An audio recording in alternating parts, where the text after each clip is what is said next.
I want to now talk about some of the causes of getting carbon monoxide inside of buildings. With our normal flame type of a oxidation, in a room such as this, there's plenty of oxygen to burn.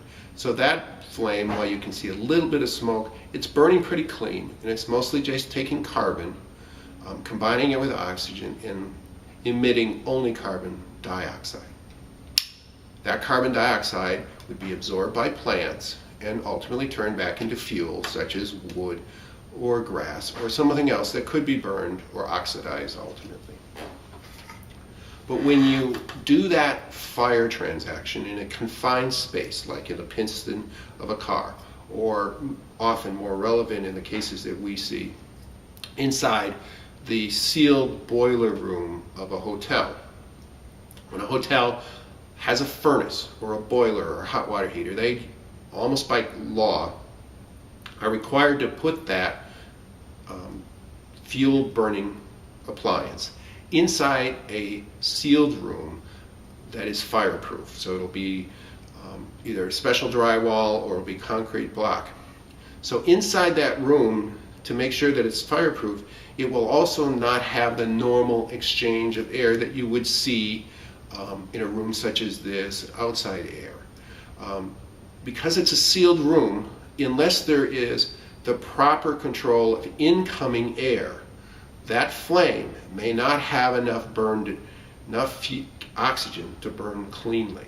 So what happens is, if the intake of the air isn't sufficient, what you'll get is, instead of carbon dioxide, you'll have this carbon monoxide formulated. The secondary problem that happens when you don't have enough oxygen for that flame is that there may not be enough heat, there may not be enough upward pressure to drive the entire exhaust up the chimney. So instead of the exhaust going entirely up the chimney and outside and being safe, there may be insufficient pressure, insufficient oxygen flow to make the entire flame, the entire exhaust, leave the building. Carbon monoxide is odorless.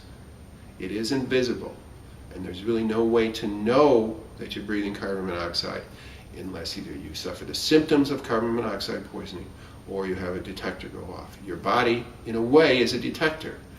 The problem in hotels is people are often asleep when they get these symptoms. The detection of carbon monoxide would include things: flu-like symptoms, lightheadedness, nausea, vomiting, headache, and then ultimately unconsciousness. It's very important to keep in mind that carbon monoxide should not ever be inside of a building. Anytime you have an engine, a flame that is burning and does not have adequate incoming air and adequate exhaust, then you are at risk of carbon monoxide poisoning.